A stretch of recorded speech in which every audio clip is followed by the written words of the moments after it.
నేటి నుంచి ప్రజల వద్దకే రెవెన్యూ 20వ తేదీ వరకు రాష్ట్ర వ్యాప్తంగా రెవెన్యూ సదస్సులు.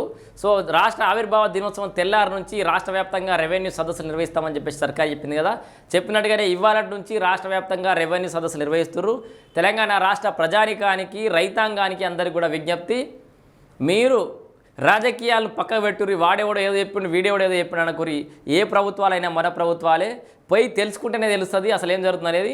మరి కొత్త ఇప్పుడు 5 ఏళ్ళు అయితే భరించాల్సిందే కదా. ఆ రైతు భూభారతిలో ఏముంది, రెవెన్యూ సదస్సులో ఏం చెప్తున్నారు, మీకు ఎలాంటి సమస్యలు ఉన్నాయి, 4 కాగితాల మీద రాసుకొని పోరి, మీ సమస్యలను తీసుకొని గతంలో అప్లై చేసిన పెండింగ్లు ఉంది, ఇది ఉంది అది ఉంది అన్నీ బంద్ చేయరి, మళ్ళొక్కసారి అప్లికేషన్ దరఖాస్తు తీసుకొని రెవెన్యూ సదస్సులలో హాజరు గారి. రెవెన్యూ సదస్సులలో వాళ్ళు ఏం చెప్తారు ఏనూరి, మీ సమస్యలకు ఎలాంటి పరిష్కారాలు దొరుకుతున్నాయి, మీరే సొంతంగా ఎక్స్పీరియన్స్ చేయరి, మీ స్వ అనుభవంలోకి వస్తుంది ఆ అంశం అంతా కూడా. భూ సమస్యలపై దరఖాస్తుల స్వీకరణ పరిష్కారం, కలెక్టర్లు మానవీయ కోణంలో సమస్యలు పరిష్కరించాలని చెప్పేసి కూడా మంత్రి పొంగులేటి శ్రీనివాసరెడ్డి చెప్తున్నట.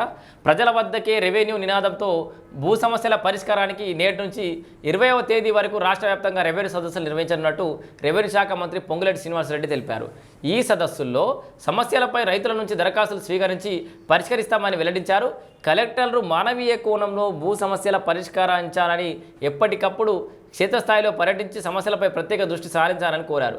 సర్వే సెటిల్మెంట్ విభాగాన్ని బలోపేతం చేసేందుకు 2 నెలల్లో 6,000 మంది సర్వేలను నియమించినట్లయితే తెలిపారు. మొత్తంగా ఈ రెవెన్యూ సదస్సుకు సంబంధించిన ఒక అంశాన్ని అయితే పూర్తిగా చూద్దాం. మనం ఏం చెప్తున్నాం, ఇగో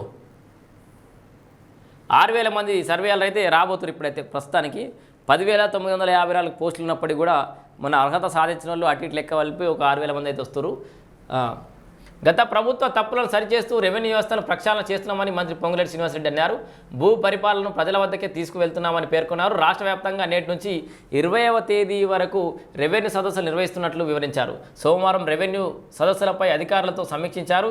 ఈ సందర్భంగా మంత్రి మాట్లాడుతూ గత ప్రభుత్వం తీసుకున్న అనాలోచిత నిర్ణయాల కారణంగా భూ సమస్యల్లో చిక్కుకున్నారని విమర్శించారు. ఇప్పుడు అన్ని గ్రామాలకు తహసీల్దార్లతో కూడిన బృందం వెళ్తుందని, భూ సమస్యలపై దరఖాస్తులు స్వీకరించి పరిష్కరిస్తుందన్నారు. సో కలెక్టర్లు మానవీయ కోణంలో ఆలోచించాలని, ఎప్పటికప్పుడు క్షేత్రస్థాయిలో పర్యటించి భూ సమస్యల పరిష్కారంపై ప్రత్యేక దృష్టి పెట్టాలని సూచించారు. సో పైలట్ విజయవంతం. సో పైలట్ ప్రాజెక్టు విజయవంతమైందట, అదేందో చూద్దాం. భూభారతి చట్టాన్ని తీసుకొచ్చాక మొదటగా 4 పైలట్ మండలాల్లో 72 రెవెన్యూ గ్రామాల్లో రెవెన్యూ సదస్సులు నిర్వహించగా 13,000కు పైగా దరఖాస్తులు వచ్చాయని మంత్రి తెలిపారు.